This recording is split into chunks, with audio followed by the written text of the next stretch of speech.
యేసు నాయనా, నీ బంగారు పాదాలకు స్తుతులు, స్తోత్రాలు తండ్రి.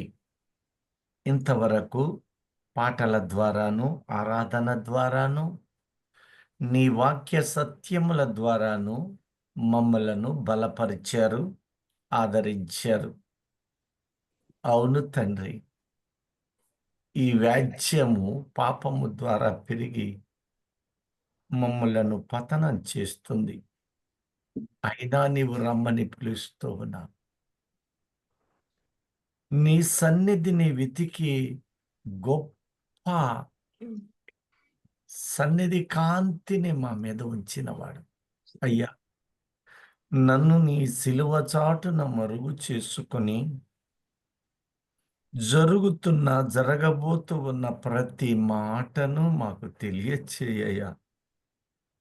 భయంకరమైన దినాలలో ఉన్నాం. నీ రాకడకు సిద్ధం చెయ్యి. మహిమా స్వరూపుడా, నీ బలము, నీ శక్తిని మాకు కుమ్మరించు. అల్పుణ్ణి, అయోగ్యుణ్ణి, ఎన్నిక లేని వాణ్ణి, అయ్యా, నన్ను నీ సిలువ చాటున మరుగు చేసుకొని ఈ నోటిని బోరగా చేసి మాట్లాడయ్యా. నువ్వు మాట్లాడుతున్నావని ఎరిగి నిన్ను స్తుతిస్తున్నాను. ముఖ్యంగా పరిశుద్ధాత్మ దేవ, విని వ్యర్థము కానివ్వకుండా ప్రతిదీ పరిశోధన చేసుకుని వాటిని గ్రహించు కృపని మాకు అనుగ్రహించుమని మా ప్రభువైన యేసు క్రీస్తు నామమందు రాకడకు మమ్మల్ని ఆయత్తపరుచుమని విజ్ఞాపన సమర్పిస్తూ ఉన్నాను పరమ తండ్రి.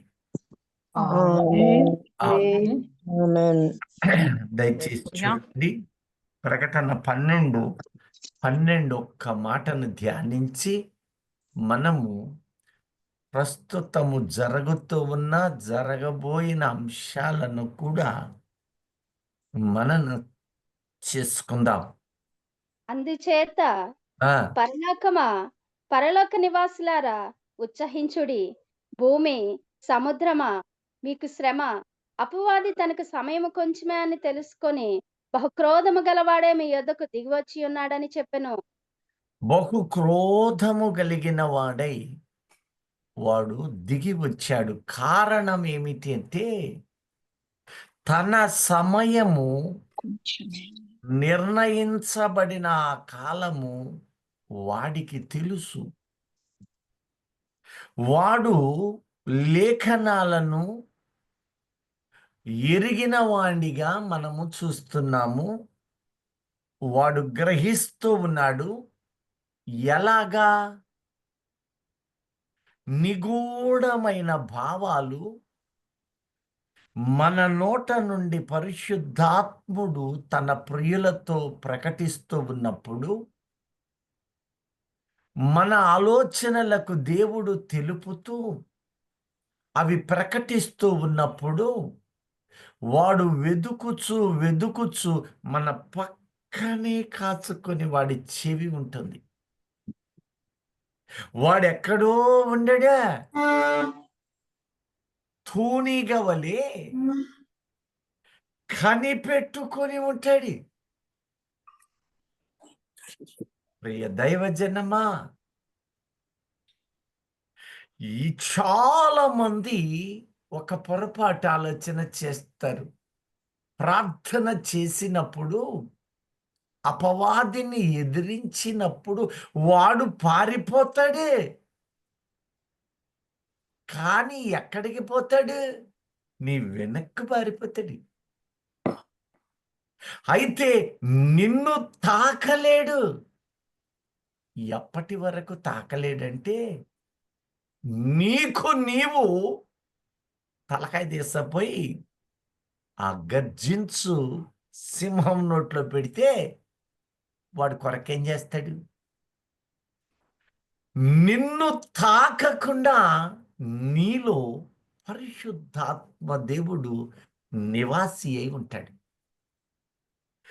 నీవు అపవిత్రతకు గనక అవకాశం నీకు నీవుగా ఇస్తే అప్పుడు శ్రమలు, వేదనలు నీవు తెచ్చుకున్నవి ఉంటాయి.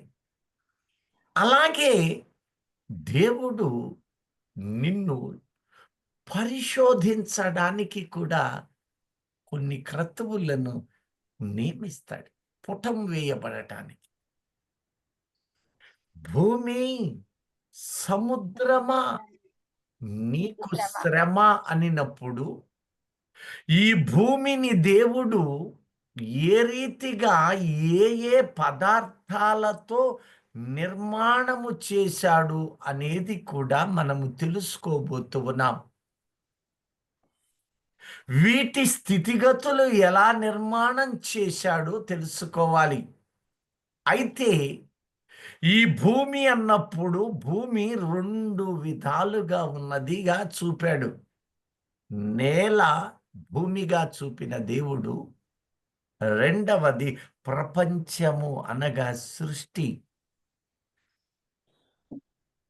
నేల, నేల మీద ఉన్న సృష్టి. ఈ సృష్టి అయిన నీవు నేను పొందబోవు మేలును విడువబడిన ప్రజలు పొందబోయేటటువంటి పరిస్థితులను, అలాగే క్రీస్తునందు జీవిస్తూ ఆయనే దిక్కుగా బతుకుతూ ఆయనతో నడుస్తూ ఎన్ని ఆటంకాలు వచ్చినా సహిస్తూ నీవు నడవగలిగితే నీకు నాకు ఎలాంటి స్థితిగతులు ఆయన ఏర్పాటు చేశాడో మనము వరుస క్రమాలలో గమనిస్తూ వస్తున్నాం. దేవునికి స్తోత్రం. సంతోషంగా ఉన్న వాళ్ళు మాత్రమే దేవునికి స్తోత్రం చెప్పుకోండి. హల్లెలూయా. ఎందుకంటే మనము ఈ యొక్క భూమికి నిర్ణయించిన కాలము ఈ రోజు కాదు. సృష్టి ఆరంభమందే ఎన్ని దినాలు భూమికి ఇచ్చాడు? 7 రోజులు. 7వ దినమున దేవుడు విశ్రమించెను. ఈ విశ్రాంతి మన కోసం ఇచ్చాడని హెబ్రీ 4లో చెబుతున్నాడు. దేవుని ప్రజలకు విశ్రాంతి ఉంది అంటే ఈ భూమికి 6 రోజులు ఇచ్చాడు. ఆదాము పాపము చేసిన గడియ నుంచి ఆదాముకు మరణ దినములను లెక్కించి 6 రోజులకు అంతము 7వ రోజు నాటికి భూమికి కలుగజేసినవాడు. ఇక విశ్రాంతి అంటే ఇక లేదు, ఉత్పత్తి లేదు. 6 దినాలు. ఏమిటి 6 దినాలు అంటే 2వ పేతురు 3:8లో చెప్పినట్టు, ప్రియులారా ఒక సంగతి మీరు మరచిపోవద్దు, ప్రభువు యొక్క ఒక్కొక్క దినము అనగా ఒక దినము 1000 సంవత్సరాల వలెను, అనగా 6 దినములు ఈజ్ ఈక్వల్డ్ 6000 సంవత్సరాలు. 6000 సంవత్సరాలు. ఈ భూమికి ఆయన ఇచ్చింది 6 రోజులు. 6000.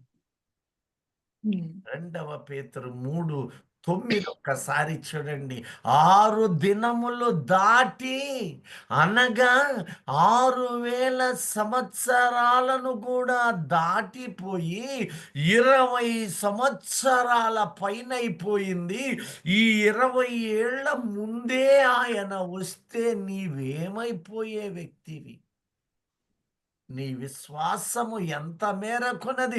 ఈరోజు ఎదిగావా? ఎదుగుతున్నావా? నీ విశ్వాసం ఇంకా లోకాన్ని ఆశ్రయించి బలహీనంగా ఉంటుందా? ఈ దినమున పరిశుద్ధాత్ముడు ప్రశ్నిస్తూ ఉన్నాడు.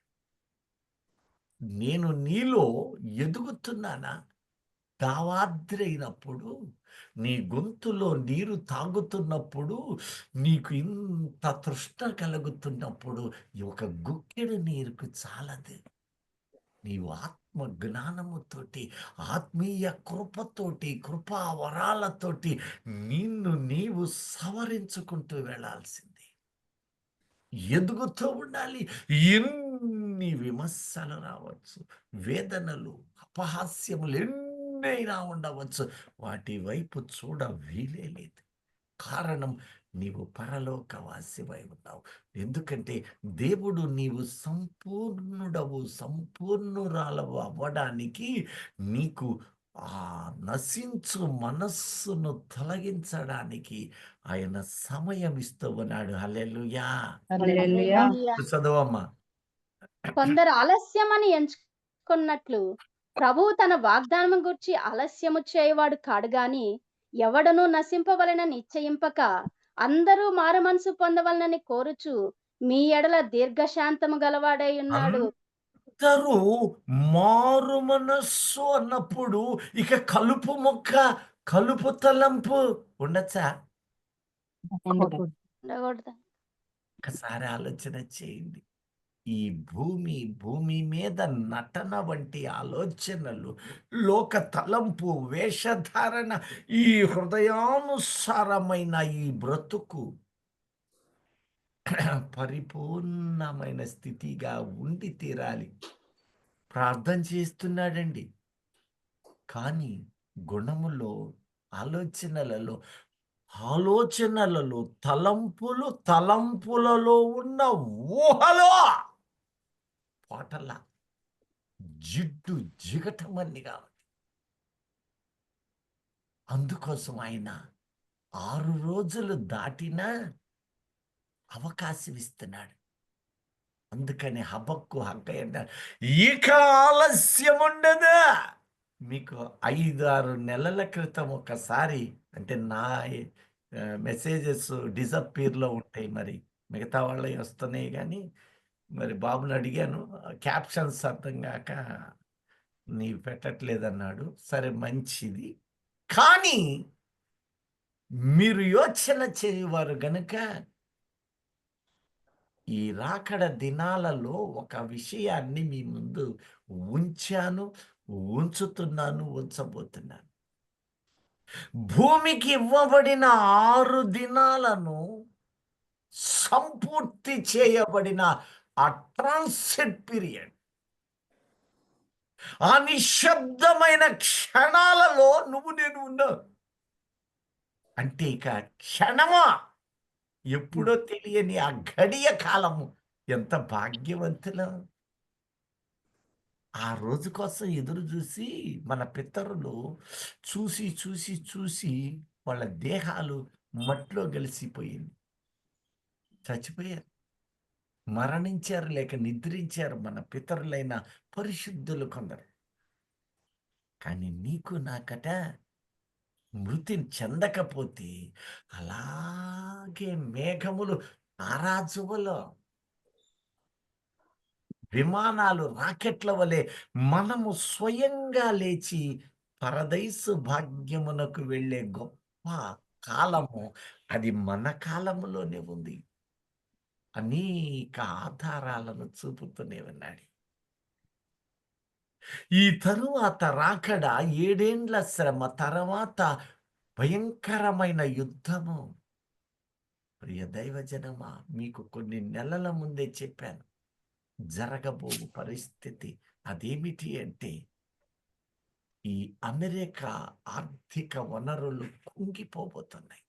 మరలా చెప్తున్నాను, అమెరికా, అలాగే క్రైస్తవులు, అందులో ముఖ్యంగా ఏ వ్యక్తులు యూదులకు లేక ఇజ్రాయేలుకు సహాయకారిగా ఉంటూ ఉన్నారో, ఇజ్రాయేలు వైపున నిలబడాలి అనుకుంటున్నారో, ఆ దేశాలన్నీ సతమతమై, అమెరికా ఒక్కటే కాదు, మీ కళ్ళ ముందు సహాయము చేస్తున్న దేశాలను ఒకటిగా చూపుతూ ఉన్నాడు. పరిశుద్ధాత్ముడు మనకి బయలుపరుస్తున్నాడు. ఏది యూదులను ఆశ్రయిస్తుందో, ఏ దేశము, ఏ రాజ్యము యూదుల వైపు తిరుగుతున్నదో అవన్నీ ఆర్థికంగా, శారీరకంగా గుల్లైపోతాయి. ఇక ఇజ్రాయేలుకి సహాయము రాదు. మరి ఎలాగా? అవి నిలబడేది ఎలాగా? అంతేకాదు, ఇజ్రాయేలులో ఒక బలమైన, మీకింతకు మునుపు ఒక మాట మీరు మరి విని వదిలేసేవారిగా ఉన్నారు, గ్రహించువారుగా ఉన్నారు. ఆలోచన చేయండి ప్రియ దైవజనమా. మీ ముందు స్పష్టంగా ఒక మాట చెప్పాను. అదేమిటంటే, షిమ్యోను, ఇస్సాకారు, జెబులూను గోత్రములకు చెందిన గాజా, పాలస్తీనా, లెబనానులో కొంత భాగము, బొస్రా అని పేరు దానికి, ఈ ప్రాంతాలు ఖాళీ అయి తీరాలి. అక్కడ ఇజ్రాయేలు స్థలము వారికి చెంది తీరాలి. చెప్తూ వచ్చేనా? వచ్చారు. అవునండి. చెప్పారండి. ఇద్దరు చెప్పారు, ముగ్గురు చెప్పారండి. కదా. చెప్పారండి. ఇప్పుడు నిన్న మొన్న మొన్న టీవీలు ఘోషిస్తూ ఉన్నాయి. అల్ జజీరా గాని, ఇజ్రాయేలు 365 న్యూస్లో కానీ ఒకసారి పెట్టి చూడండి. ఈ సినిమా సీరియల్ కాదు. ఎంత అద్భుతమైన మాటలు అక్కడ. ఇజ్రాయేలు ప్రజలు గ్రేటర్ ఇజ్రాయేలు అనేటటువంటి మ్యాపు రిలీజ్ చేశారు. చూసారా పార్లమెంటు శాసనంలో? ఎవరైనా గమనించారా? చూస్తామండి. హల్లెలూయా. హల్లెలూయా. ఇదే ప్రాంతం, ఈ 3 భాగాలు మావి, ఇది మేము స్వాధీనం చేసుకుంటాం. మొదట ఏమన్నారు? హమాసోళ్ళు, ఓ గాజా ప్రజలారా, ఓ ఫిలిస్తీయా, ఓ లెబనోను ప్రాంతమైన బోస్రా, మీతో పాటు శత్రువైన హమాస్ కలిసి వస్తున్నారు గనుక కొద్ది కాలము, ఓ 100 కిలోమీటర్లు, ఒక 50 కిలోమీటర్లు దూరంగా ఉండండి, మేము ఈ గాజాను శుద్ధి చేసి మిమ్మల్ని తెస్తాము అని మాట అన్నారు. గుర్తుందా? వాళ్ళందరినీ పంపడానికి ఇప్పుడు ఇదే ఇజ్రాయేలు పార్లమెంటు 60,000 మందిని, నాన్ క్యాడర్ ఆఫ్ సోల్జర్స్, ప్రజలలో ఉన్న వారిని, యవనస్తులను పట్టుకొని సైన్యముగా వాళ్ళని ఏర్పాటు చేసి ప్రతి ఇల్లు గాలిస్తున్నారు. గమనించారా? హమాస్ వాళ్ళ కోసం కాదు. వీడు ఇస్రాయేలు జనమా, వీడు క్రైస్తవుడా, వీడు హమాసీయుడా, లేక లెబనోనుకు చెందినవాడా, లేకపోతే ఇదిగో బోస్రా ఫిలిస్తీ జనాంగమా, పాలస్తీనా, ఈ ప్రజలైతే వాళ్ళను పట్టుకొని బోర్డర్ దారిస్తున్నారు. ఎందుకో తెలుసా? ఈరోజు కోసం. నిన్న నేడు జరుగుతున్నది. పార్లమెంటు శపథం చేసి నెతన్యాహు స్వయంగా ప్రకటించాడు. దేవుడు అతనికి ఎంతటి పరిస్థితి పెట్టాడో తెలుసా? యుద్ధము ఎక్కడో ఒక చోట జరగకుండా అతడు బతకజాలడు. ఎందుకంటే అతని మీద అనేక ఆరోపణలు చుట్టూ ఉన్నాయి.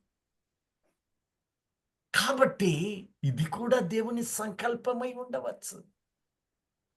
అతడికి ఈ సపోర్ట్, ప్రజలకి వ్యతిరేకత పోవాలి అంటే అతను సపోర్ట్ ప్రజలది, తోటి పార్లమెంటేరియన్స్ది ఉండి తీరాలి. ఉండాలి అంటే ఏకైక మార్గం యుద్ధం.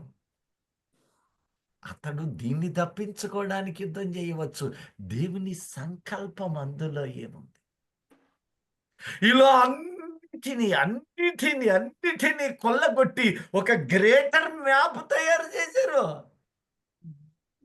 ఈరోజు చూసుకోండి, ఏమన్నాడో తెలుసా? ఈ మ్యాప్లో ఉన్న ఈ భూభాగము దేవుడు మోషేకిచ్చి మోషే ద్వారా యెహోషువకు చెప్పగా యెహోషువ దీన్ని పంచిచ్చాడు. ఎంతో మందికి నేను దాన్ని పెట్టి పంపించాను. ఆనంద పారవస్యం, సంతోష గడియలా. ఇది మాది, ఈ భూభాగము వేరొక వాడు ఉండడానికి వీల్లేదు. ఇది మాది, ఈ దక్షిణ దిక్కు మాది. మొత్తం చూడండి, పేపర్లలో కూడా ఇచ్చాడు. కాకపోతే మీరు ఫ్రంట్ పేజీలో చూసుకునే వాళ్ళైతే చేసేదేమి లేదు. అంతర్జాతీయ వార్తలు కలిగిన పేజీ 7 నుంచి 10 పేజీల్లో ఉంటది. ఒకసారి వాటిని ఎతకండి. సినిమాల్లో, సీరియళ్ళు, లేకపోతే హ్మ్, అల్లరి ముచ్చట్లు, లోకాభిరామాయణం అంటారే, వాటి జోలి కాదు నీ హృదయం. నీవు ఎత్తబడు క్షణాలు, నువ్వెత్తబడు ఆ ఘడియలు ఎంత దగ్గరలో ఉన్నాయో దీనిని సిద్ధం చేస్తున్నారు. ఎందుకో తెలుసా? యెరూషలేము మందిరము కట్టాలి. ఆ మందిరము కట్టడం అంటూ జరిగినప్పుడు శత్రు దేశాలన్నీ కూడా క్రైస్తవ దేశాలు అనగా ఈ చిన్న కొమ్ము అనబడే ఇతగాడు కూడా, ఎవడు చిన్న కొమ్ము? ముమ్మారు చెప్పా, ఎవరో చెప్పండి. ఓపెన్ ఓబా పోపు అతగాడు కూడా వాడి సామ్రాజ్యమైన ఇటాలియా, రోము, ఫ్రాన్సు, ప్రపంచ దేశాలలో 200 కోట్ల మంది కలిగినటువంటి ప్రాముఖ్యమైన ఈ దేశాలు ఉన్నట్టుండి ఈ కొమ్ముతో కలిసి శత్రు దేశముగా యూదులకు శత్రు దేశాలై కూర్చుంటాయి. ఇస్మాయేలు ప్రజలకు, ఆ దేశాలకు సహాయము. కారణం ఏంటో తెలుసా? వీళ్లకు ఆర్థిక లావాదేవీలు కావాలి. వీళ్ళకి ఆర్థిక లావాదేవీలు కావాలి. ఎలా? పెట్రోలు, డీజిల్, తేలు, దానికి కీలు అని పేరు. నోవహు కాలంలో కీలు అని పెట్టాడు. ఈ ఆయుధ సంపత్తికి ఇవి అవసరం. అవి వాళ్ళ దగ్గర ఉన్నాయి, డబ్బు వీళ్ళ దగ్గర ఉంది. కాబట్టి కొనుగోలు. ఈ మాట ప్రకటన 13లో చక్కగా తెలియచేశాడు. మనం అక్కడికి వెళ్ళినప్పుడు ఈ మాటలు పరిశుద్ధాత్మ ద్వారా గమనించబోతున్నాం. ప్రియ దైవజనమా, ఇప్పుడు చూడండి, ఒక ప్రపంచ యుద్ధానికి ఎంత ముందు పరిగెత్తుతుందో ఇదే సమయంలో మన భారతదేశము కూడా అమెరికా వైపు ఉండదు. ఇప్పటి వరకు అమెరికా వైపే ఉంది. కానీ ఇక మీదట ఎటు వెళ్తుందో తెలుసా? రోషుకి. రోషు ఐరోపా ఖండములో రోషు బహుబలమైన రాజ్యముగా ఎదగతూ ఉన్నాడు. మన ప్రాపకం కోసం మన దేశం కూడా ఆ రోషు వైపే ఉండబోతుంది. రోష్ అంటే రష్యా రష్యా. యా. మీరు అందుకనే నేను దేశాలు వాటి పరిస్థితులు చెప్పినప్పుడు ఆ సమయానికి గుర్తుపెట్టుకోండి. ఇది పరిశుద్ధాత్మ దేవుడు మన సంఘమునకి ఇచ్చిన గొప్ప మాలిక. ఆమేన్. ఆమేన్. నీవు చరిత్రను, ఇశ్రాయేలుకు జరగబోయే దానిని దేవుడు బయలుపరుస్తున్నప్పుడు మనకు అవసరమా అనే మనస్సు నీకుండొచ్చు. కానీ సిద్ధపడే క్రమము, ఇజ్రాయేలును బట్టి రాకడ కాలమానములతోటి నిన్ను నీవు దిద్దుకునేటి స్థితి. నీ బ్రతుకును దిద్దుకోవాలా. నీలో ఉన్న లోపాలు, నీ కుటుంబములో ఉన్న అస్తవ్యస్తమైన బ్రతుకులు, నీ బిడ్డలు, వారి బిడ్డలు ఎవరైనా కానీ మారు మనస్సు అంటే సంపూర్ణమైన నూతనత్వములోనికి రావాలి. ప్రియ దైవజనమా, ఇప్పుడిక ఆ దేశాలు గుల్లగుల్ల కాబోయే పరిస్థితి. ఈ ఐరోపాకు రోషు ఆధ్వర్యం, టర్కీ, సిరియా ఇవన్నీ నిలబడే పరిస్థితులు. దేశాల ఆర్థిక వ్యవస్థలు పొంగుతాయి. కారణం అన్నీ కూడా ఎక్కువ పెట్రోలు లేక ఖనిజాలను బట్టి ఆర్థిక వ్యవస్థలు నిలబడతాయి. పెట్రోల్ రేటు పెరిగితే అది పెట్రోల్ మీదే ఉండదు దైవజనమా. దేని మీద ఉంటది? అన్నిటి మీద పడుతుంది. ఇంధనాల మీద అన్నిటి మీద గ్యాస్ మీద ఉంటది. గ్యాస్ మండుతా ఉంటది. దేన్ని మండించుద్ది? ఆ పైనున్న మంట. కూరగాయలు, చికెన్లు, మటన్లు మంట పుట్టది. ఆ మంట అన్నిటికీ రగులుకుంటది. ఇది పెరగబోతూ ఉంది. ఆర్థిక వ్యవస్థలు కుప్పగూలబోతూ ఉన్నాయి. ఎక్కడ బట్టినా సంక్షోభాలు, రోగాలు, తెగుళ్ళు, ఎక్కడ బట్టినా మానని గడ్డలు, వ్యాధులు. ఎందుకంటే భూమి లోపల ఉన్న రియాక్టర్స్, అణ్వాయుధాలు, వాటి స్మెల్ బయటకు వదులుతూ ఉండబోతుంది. అక్కడక్కడ అగ్ని పర్వతాలు బ్రద్దలవుతూ ఉన్నాయి. అనేకమైన ఆశ్చర్యాలు, మీ యొక్క సూచక క్రియలు జరగబోతూ ఉన్నాయి. ఇవన్నీ నీ కళ్ళ ముందు కనపడుతున్న వింతలు. ఇవి చూసినప్పుడు నేను నా ప్రియుని యొద్దకు వెళ్ళు క్షణము రెడీగా, నా ప్రియుని యొద్ద వెళ్ళడానికి నా సమయము దగ్గరకొచ్చింది అని నీవు ఎదురు చూడమని హెచ్చరిక చేస్తూ ఉన్నాడు. హల్లెలూయా. Amen. Hallelujah. నీవు పవిత్రురాలైన కన్యకగా సంపూర్ణ వ్యక్తిగా మార్చబడాలని మనకు తెలుపుతున్న దేవునికి స్తోత్రం. Hallelujah. హల్లెలూయా. Hallelujah. తర్వాత మనము 7 సంవత్సరాల పాటు భయంకరమైనటువంటి శ్రమల కాలం విడువబడ్డ వాళ్ళకి. కానీ మనకైతే అదే వారము రోజులు అనగా 7 సంవత్సరాలు పరమ యెరూషలేములో తండ్రి యొద్దకు అక్కడ వెళుతున్నామని. ఆ తరువాత గొప్ప యుద్ధము తరువాత 1000 ఏండ్ల పరిపాలన యేసు క్రీస్తు అక్కడ యెరూషలేమును సింహాసనము చేసుకొని రాజ్యపాలన చేస్తాడు. అయితే ఆయన సింహాసనము దేవాలయములో ఉండదని, అప్పటికి ఈ రోజున కట్టబోతున్న దేవాలయము 7 ఏండ్ల శ్రమల కాలములో సంపూర్ణంగా కూల్చి నేలమట్టమైపోతుంది.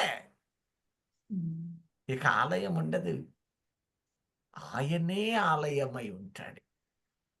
యెరూషలేము తన మహిమను కుమ్మరిస్తూ అక్కడుంటాడు. మనలో చాలా మంది మనం ఇక్కడ ఉండి పైకి పోతాం అనుకుంటారు. 7 ఏండ్లే పైకి పోయేది. అది ఇక్కడ మహిమ శరీరులుగా మార్చబడి అక్కడికి వెళ్తాం. తరువాత దేవుడు ఈ ఒలీవల కొండ మీద తన పాదముంచినప్పుడు పరిశుద్ధులైన ప్రతి ఒక్కరూ అక్కడికి రాబోతూ ఉన్నారు. నీతో పాటు ఒకసారి చూడండి, జకర్యా 14:4-5 వచనాలు. ఆ దినమున యెరూషలేము ఎదుట తూర్పు తట్టునున్న ఒలీవ కొండ మీద ఆయన పాదములుంచగా, ఒలీవ కొండ తూర్పు తట్టుకును పడమటి తట్టుకును నడిమికి విడిపోయి, సగము కొండ ఉత్తరపు తట్టుకును సగము కొండ దక్షిణపు తట్టునకును జరుగును. గనుక విశాలమైన లోయ ఒకటి ఏర్పడును. కొండల మధ్య కనబడు లోయ ఆజీలు వరకు సాగగా, మీరు ఆ కొండలోనికి పారిపోవుదురు. యూదారాజైన ఉజ్జియా దినముల్లో కలిగిన భూకంపమునకు మీరు భయపడి పారిపోయినట్లు మీరు పారిపోవుదురు. అప్పుడు నీతో కూడా పరిశుద్ధులందరూ నీతో వచ్చేదురు. కూడా పరిశుద్ధులందరూ వస్తారా? ఆ దేవుడైన యెహోవా అందరూ ప్రత్యక్షమగును. అంటే ఈ అందరిలో నువ్వు ఉన్నావా? అందరం అవసరం. నీ పెనిమిటున్నాడా? అడిగావా? అయ్యా కూరగాయలకి డబ్బులు కావాలని అడిగావు, కానీ అయ్యో ఆ పరదేశికి ఎక్కబడే వాళ్ళలో నువ్వు ఉన్నావా? చూసుకుంటున్నావా? ప్రవర్తన సరి చేసుకుంటున్నావా? మరి పురుషులారా, నీ ఇల్లాలను చూసి నువ్వు ఎత్తబడే గుంపు దాకా సిద్ధపడ్డావా? శరీర కార్యాలున్నాయా? ఎత్తబడతావా? నీవు బిడ్డలను ఎలా చూస్తున్నావు? నేను ఉదయాన్నే లేచి చాకిరి చేసుకుంటూ ఉళ్ళు పట్టి సాయంత్రానికి చెమటోడ్చి ఆదాము వలె వస్తున్నానే, ఇంటి దగ్గర ప్రార్థన చేస్తున్నావా?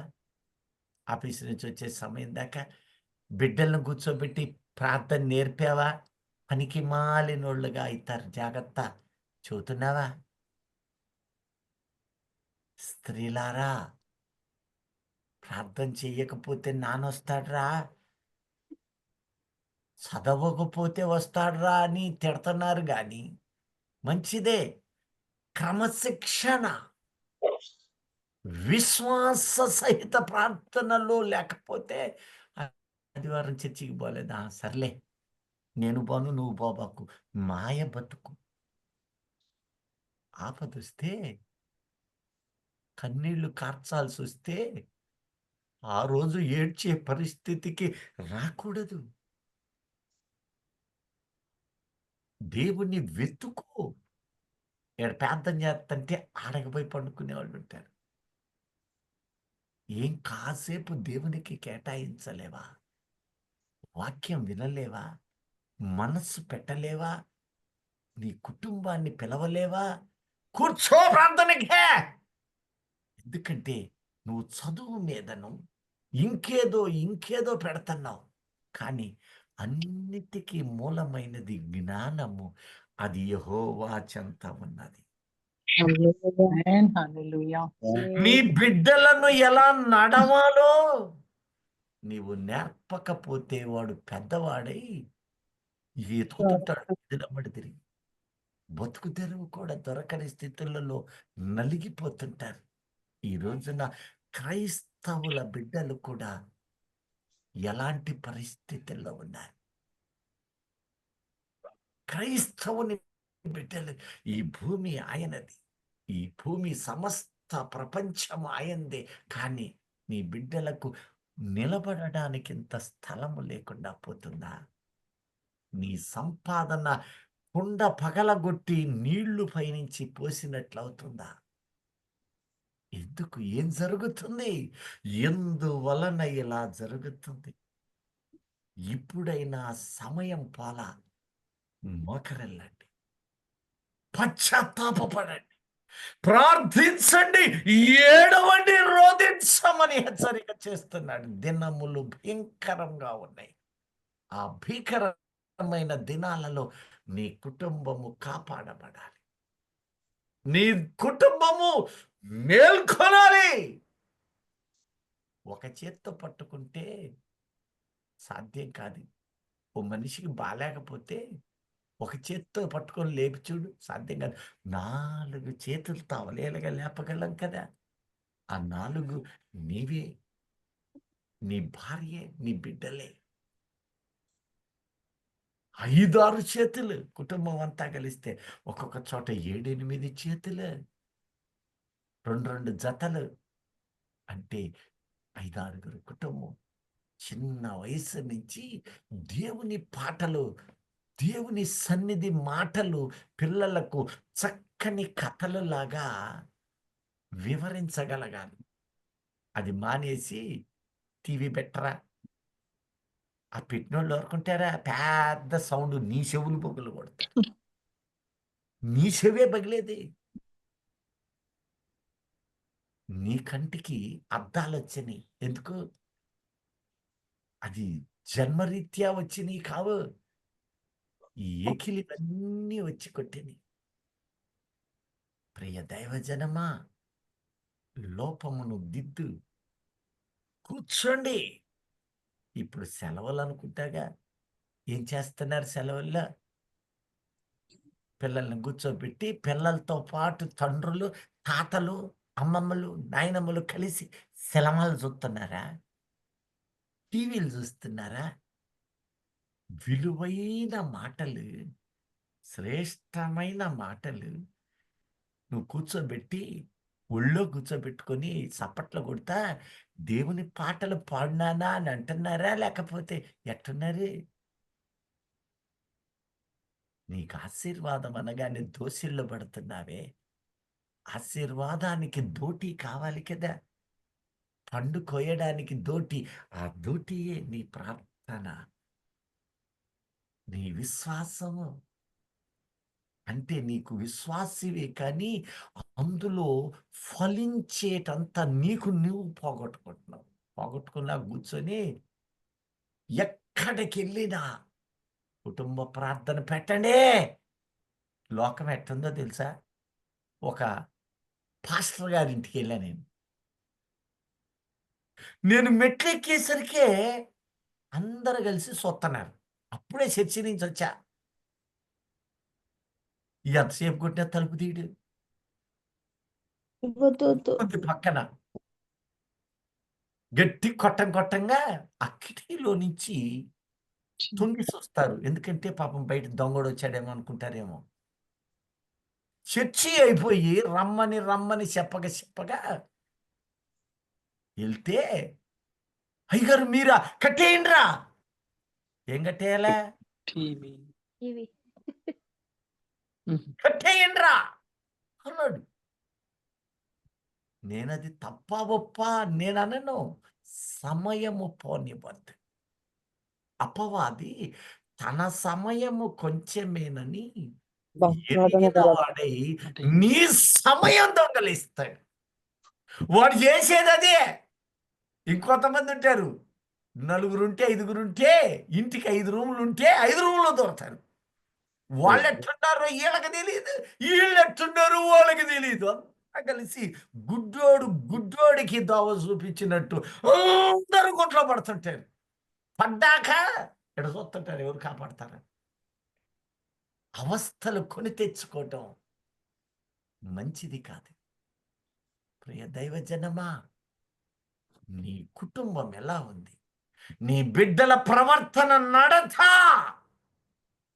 దేవునిలో ఉంటే అది సక్రమంగా సమాధానంగా ఉంటుంది. లేదంటే ఆ దిక్కుకొకరు ఈ దిక్కుకొకరుగా దేహం ఎక్కడుంటది కానీ వారి హృదయాలు అల్లరితో నింపబడతాయి. ఆటపాటలు, గేము, ఎన్నో వీడియోలు, చాట్లు, చీట్లు, పీట్లు. అపవాది సమయం దొంగలిస్తున్నాడు. ఆదివారం రాగానే వెంటనే ప్రార్థనకి రెడీ అయిదాం పా. మరి మిగతా 6 రోజులు ఏ రోజు మన్నాను ఆ రోజే కూర్చుకోవాలి. ఏ రోజు మన్నా ఆ రోజు సమకూర్చో. ఎందుకో తెలుసా? 7వ రోజు ప్రారంభమై 20 ఏళ్ళు దాటింది. ఒక దినము 1000 ఏండ్లు. ఏ ఒక్కడు పతనం అవ్వటం నాకు ఇష్టం లేదు గనక నీ ఎడల నేను దీర్ఘశాంతం కలిగి ఉంది. ఇంకా సహిస్తున్నాను. ఇంకా మారతావు లేదే. ఏ కొంపకపోయినా, ఏ ఇంట్లో నేను అడుగు పెట్టినా పరిస్థితి ఎలా ఉందంటే, 1 గంట ఆ సెల్ ఫోన్ పక్కన పెట్టడం. చిన్న పిల్లల నుంచి ఎలా అయిందో చెప్పనా? ఇర్మియా 9:12, 21 ఒకసారి చూడండి. ఇర్మియా 9:12 ఒకసారి చూడండి అమ్మా. అంకుల్ పిల్లల గురించా? ఆ, 21 అంకుల్. వీధులలో పసిపిల్లలు లేకుండాను. వీధులలో రాజవీధులయ్యే పసి పిల్లలు లేకుండా రాజమార్గములో యవనులు లేకుండాను. రాజమార్గములో యవనస్తులు కనపడకుండా వారి నాశనము చేయుటకై వారిని నాశనము చేయడానికి మరణము మన కిటికీలను ఎక్కుచున్నది. మరణము మన కిటికీలను ఎక్కుతుంది. మరణమట అది. ఆమేన్. శరీర మరణం కింద లాక్కపోయేది తర్వాత. ఆత్మీయ మరణము వాటి పొందుతున్న పిల్లలకు సెల్ ఫోన్లు ఇచ్చి టీవీలకు అతుక్కోబెట్టి మరణాన్ని, ఆత్మీయ మరణాన్ని నువ్వే ముక్కలాగా పెంచుతున్నావా? ఎందుకంటే ఈ పదం ఇంగ్లీషులో కిటికీ అనే పదాన్ని ఇంగ్లీష్లో ఏమని ఉంటది? Window Windows. చూసుకోండి మీరే. ఇర్మియా విండోస్. ఈ రోజున ఇదిగోండి సెల్ ఫోన్. ఇక్కడ ప్రోగ్రామ్ పేరు ఏమంటారు? విండోస్. విండోస్. ఏ ప్రోగ్రామ్ అయినా ఇప్పుడు ఈ ల్యాప్టాప్లో నేను మాట్లాడగలుగుతున్నానంటే విండోస్. నాది విండోస్ 11, ఇంకొకటిది విండోస్ 5, 6, 7. కొత్త కొత్త విండోస్. అంటే వాడు ద్వారం వాడు ఓపెన్ చేస్తున్నాడు, రమ్మని పిలుస్తున్నాడే. అందులో దేవుని మాటలు ఉన్నాయి, సైతానుగాడి క్రియలు ఉన్నాయి. నాశనం అంటే చేసే మంచి ఆటలో, పాటలో, చీటింగ్లు, చాటింగ్లు, వెబ్ కాస్ట్లో, ఇక నాకు ఏవో తెలియదు ఇవన్నీ. ఇవన్నీ ఇక పెడతాడు, ఇట పెట్టి ఇట్ట ఊపుతా ఉంటాడు. ఎంతసేపు నేను ఆశ్చర్యపోతాంట. పనికి మాలిన సావాసం చేస్తూ ప్రార్థన రాగానే అబ్బో పౌరుషం కలిగిన ప్రార్థన. మాయ మాయ బతుకు. పొద్దున్న లేచిన కాడి నుంచి ఎవరైనా ఫోన్లో సైతాన్ గాడు అదే చేస్తాడు, బాగున్నావా అని పెడతాడు. ఏ నోటితో పలకచ్చుగా? వెంటనే ఇక్కడ వీళ్ళు కూడా బాగున్నాను, నీవెలా ఉన్నావు. దీనికి టైం అని చూసారు ఎట్టబద్ద. దాన్ని చాటింగ్ ఏమో, ఎస్ఎంఎస్, మెయిల్స్. నోటి మాట. ఆ అమ్మాయి ఎందుకు మాట్లాడుతుంది, ఆడెందుకు మాట్లాడుతున్నాడు, ఆ స్నేహితులు ఎందుకు ఇట్లా, ఎందుకు? ఏ ఒక్కసారి క్షణం ఫోన్ చేసి ఏంటి మెసేజ్ పెట్టావు, బాగున్నావా, ఏంటి సంగతులు, నోరార పలకరించడం మానేసి ఇక్కడ కూర్చొని సైలెంట్గా టికి కొడుతుంటారు. ఎంత వేగంగా కొడతారా? పనికి మాలిన మంద పోగవుతూ ఉంది. కారణం అపవాది కుతంత్రం. నీ పాఠానికి చెందిందైతే, నీ చదువుకి సంబంధించిందైతే, నీ జ్ఞానానికి ఇంప్రూవ్మెంట్ అయితే పర్వాలేదే. బాగున్నారా 4 మాటలు, ఇంకేంటి సంగతులు అలా మాట్లాడితేనంట పక్కన వాళ్ళు వింటారంట. అందుకని అందరూ చెవిటోళ్ళు, గుడ్డోళ్ళు, మూగోళ్ళు. ఓ రోజు విచిత్రమైన ప్రపంచాన్ని నేను స్వయంగా చూసా. నేను ట్రైన్లో వస్తున్నా ఒకరోజు. ఎంత పిల్లలు, 2 పిల్లలు, తల్లి తండ్రి. ఇక ఎక్కారు. 25,000 రూపాయలు పెట్టి కొన్నారు ఇంత మూటలు. ఏంటి అయ్యి?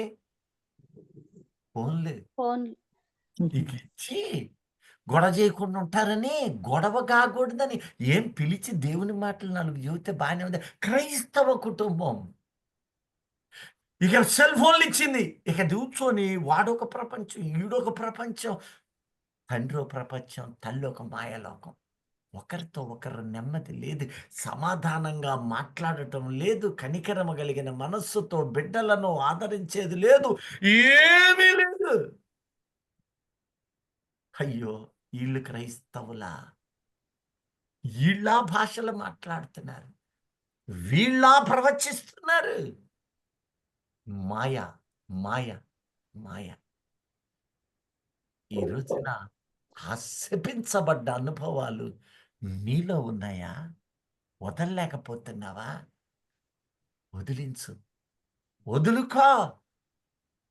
కారణం ఆయన రాబోతున్నాడు.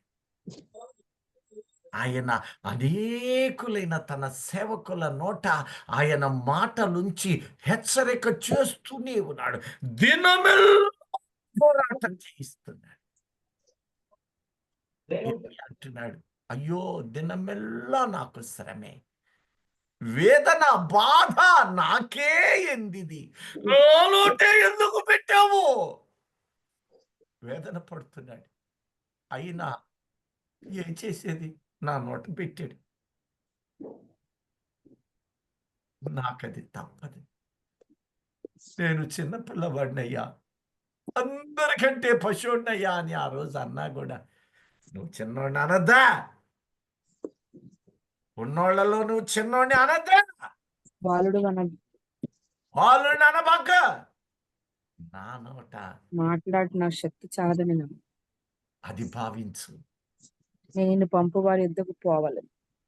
నువ్వేడికి పంపితే అడిగి పో.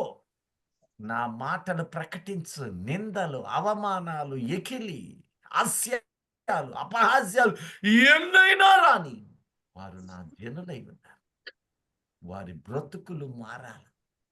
ప్రియ దైవజనమా, నీ ఎట్ట ఇలాంటిది ఉంది అంటే నువ్వు ఆలోచన చెయ్యి. నీ ప్రార్థన ఓటి కుండలో నీళ్లు పడుతున్నట్టే. భక్తున్నను విశ్వాసినను చెప్పినందువల్ల కాదు, అది నా బిడ్డలైనా అంతే, నీ బిడ్డలైనా అంతే. వాళ్ళు ప్రార్థిస్తున్నారు కానీ మాయమాటలా. అది పోయిన నాడు వాళ్ళు విజయానికి చేరువైతున్నారు. హల్లెలూయా. హల్లెలూయా. కృప మన కుటుంబములకు ఆదరణ కలుగునట్లు కృప చూపును గాక. ఆమేన్. మన హల్లెలూయా. బ్రతుకులను మార్చుకుందుము గాక. ఆమేన్. హల్లెలూయా. హల్లెలూయా. రీసెంట్ గా వాక్యం చెబుతుంటే ఆ వాక్యం దగ్గర అసలు చర్చిలోకి నీకు సెల్ ఫోన్ ఏం పని? మూడో ప్రపంచ యుద్ధంలో నువ్వేమన్నా సైనికురాలివా? చర్చికి పోతా ఆ చర్చిలో కింద కూర్చొని ఫోన్ రాగానే గబగబా ఇట్ట పెట్టి బయటికి పోయే ఏంది అక్కడ అంటున్నామా? నేను వాక్యం ఆపేశా. ఎందుకంటే ఆ శబ్దానికి పాపం బిడ్డ మాట్లాడుకోవటానికి ఇబ్బంది అవుతుంది. నేను చర్చిలో ఉండా అంటే చర్చిలో ఉందని వాళ్ళు తెలియాల. నువ్వు ఒకవేళ తీసుకెళ్ళావనుకో, సింపుల్గా దాన్ని ఆ ఫోన్ రాగానే ఆన్ చేసి పెడితే పోతిగా ఆ స్థుతులు వింటదా భాగ్యము. వినకపోతే ఆపేసుకుంటది. నువ్వు అట్ట మానేసి నేను ఎక్కడుండాను చెబుతున్నాను. భక్తుడు బయలుదేరతారా? మాయ కదిది. ఎవరిని చీటింగ్ చేస్తున్నారు? ఈ రోజున అట్లాంటిది నీలో ఉందా? మార్చుకోండి ప్రియ దైవజనమా. మనము సంపూర్ణులై తీరాలంటున్నాడు. మనము సంపూర్ణులుగా మార్చబడాలి. నువ్వు ఫలానా క్షణము అనగానే అవతలోళ్ళు అనాలి, ఆహా ఇతగాడు లేకపోతే ఈమె చర్చికి వెళ్ళే టైము అనాలా. వాళ్ళు గుర్తించాలా. ఈరోజు అట్లేదు. చర్చికి పోతున్నావా, ఇంకేంది సంగతులు అంటున్నారు. వీళ్ళు జడ్డది గాక వాళ్ళది. దేవుని పని చెడగొట్టడము అపవాది. ఈడు ఆడించో ఉంటాడో ఈ విశ్వాసి ఆ విశ్వాసికి మధ్యలోనే పొగ పెడుతుంటాడు. అర్జెంటు పనులు, ముచ్చట్లు ఏమైనా కానీ ఆ మందిరాన్ని అక్కడ పక్కన పెట్టి ఆయన సన్నిధికి వెళ్ళి పూర్ణ వివేకముతో వెతికి కుటుంబం అంతా రిజాయిస్నెస్. ఎంత ఆనందం. నీకు నలుగురిని బట్టే బండి లేకపోతే ఆటోకి ఎక్కువ నడిచిపో. ఎంత ఆరోగ్యం ఈ మానేసే గడియలు. ఎందుకంటే 7వ దినాన మన్నా దొరకదు ప్రియ దైవజనమ. 7వ దినము ప్రారంభమైంది.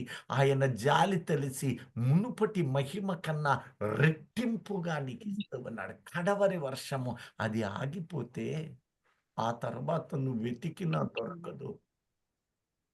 ఆయనను ఆశ్రయించు. ఎటు వెళ్తున్నావో ఒకసారి చూడు. నీ బ్రతుకు ఎలా నిలబడ్డదో చూడు. పిల్లలు ఎదిగాక పనికి మాలిన వాళ్ళు అవుతున్నప్పుడు ఆ రోజు ఏడవద్దు. ఎందుకంటే ఆ మొక్కను అలా పెంచింది నువ్వే.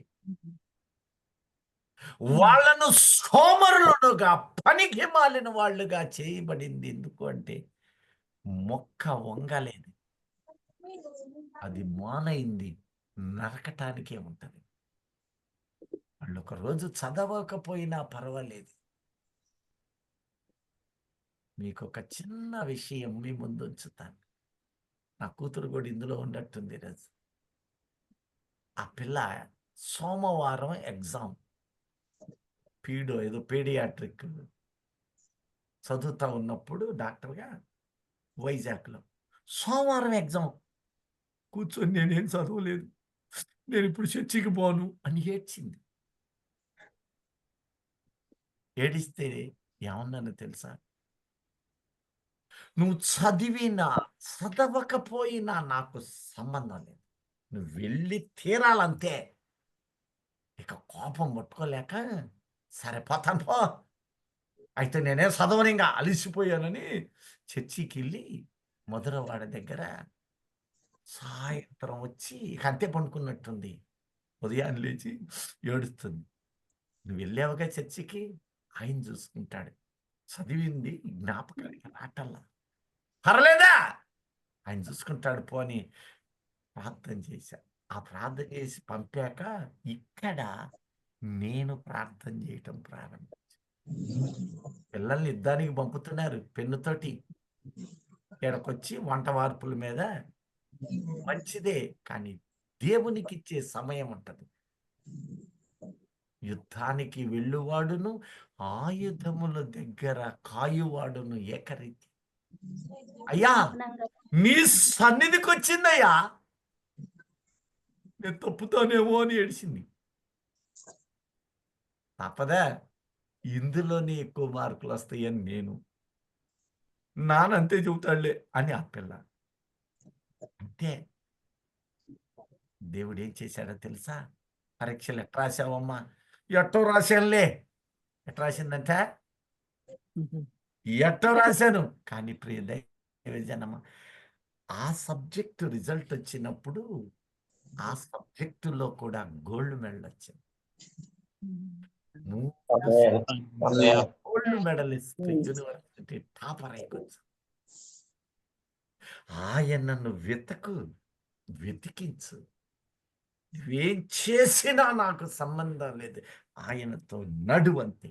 ఆ సమయంలో ఎలా రాశాడో తెలియదు, ఎలా రాస్తుందో తెలియదు, రిజల్ట్ నిన్ను ఉత్తమమైన వేగము కుమ్మరించువాడు. ఆమేన్. హల్లెలూయా.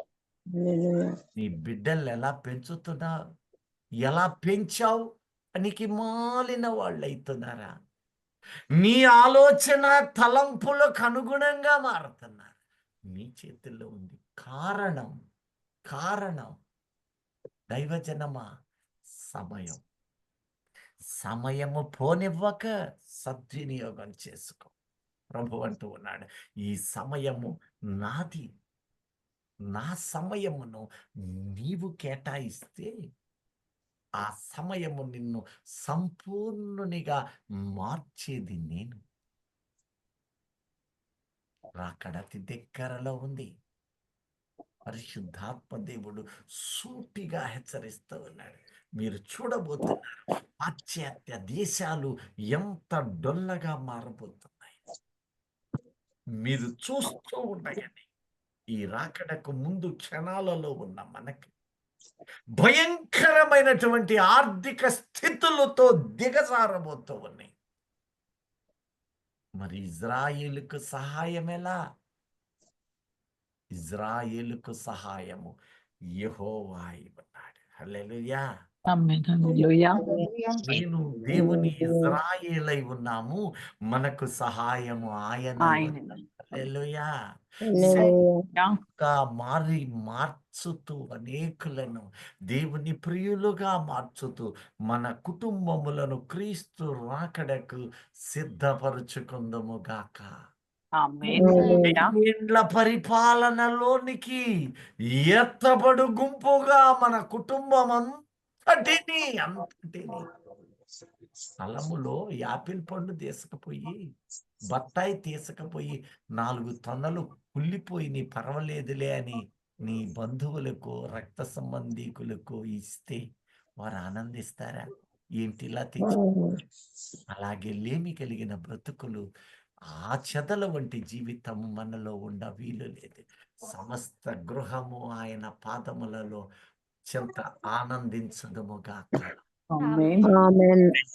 ఆమేన్. ప్రార్థన చేసుకుందాం.